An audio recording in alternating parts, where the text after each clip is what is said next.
You have to be willing to share the struggles that you're going through as a family so that other people can relate to that.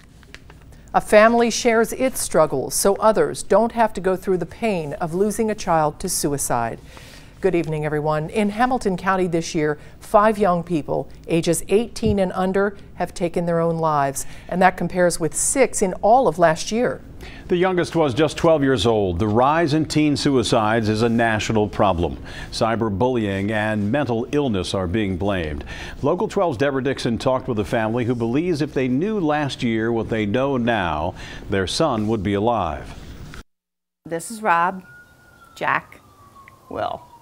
The perfect family, triplet boys and big sister Anne Marie. Rob had the biggest personality of the triplets, smart and artistic, winning blue ribbons even as a little boy at the Hyde Park Art Show, and athletic. He was goalie for the Moeller High School lacrosse team. He was so funny. He was extremely funny, and he was a leader. He was a leader of the triplets. They all admit it. But the teen with a big presence at school had a dark side he didn't talk about there. Rob was anxious. He worried a lot.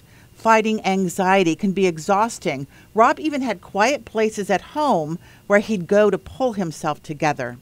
Our thought process was he was growing up like a normal kid, right? He gets moody, he, does this, does that, and lo and behold, it was worse than that.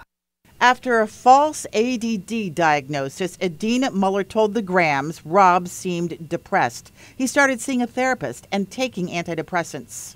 We felt he was already, within a month, showing a better, more calm, not such fluctuation, and I thought that was a good thing. 6 months into the meds, a week before another appointment, Rob went to one of his quiet places at home and tried to kill himself. He died at the hospital. I can't imagine how dark of a place he had to have been to think that he only had one option. And that's something that we struggle with all the time. And the Grahams struggle with what they can see now that they could not see back then. The night he died, the lacrosse team was practicing for a tournament game the next day. Rob didn't want to go to practice. And I thought, why doesn't he want to go to practice? And then you start, why don't you want to go to practice? And that was like a big red flag. He never ever said he didn't want to go to practice. So there was a flag for us to have seen that we missed. And now the Grahams know there are different kinds of depressions and antidepressants. What works for one person may not work for another. A DNA test can personalize the drug. They could have swabbed him and said, Prozac works for you, or Lexapro works for you, or whatever, just the different chemicals that are in different kinds of drugs. Rob's mental illness is no longer the family secret. You can't worry about what anybody thinks. I mean, trust me, I don't really care. I want everyone to know. I'm upset he's gone. I don't want anybody to live this. And they just have to break the silence and break the stigma, because if he had any other illness, I would have said something to my friends. It never left our house, so to speak, because that's just the way the society perceives mental illness, and I was as guilty as anybody else. Jack wears the jersey his brother would have worn this year, the number 9. Rob liked numbers that were the multiple of 3s.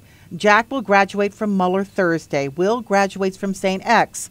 There is a sadness now in all these pictures of the triplets growing up.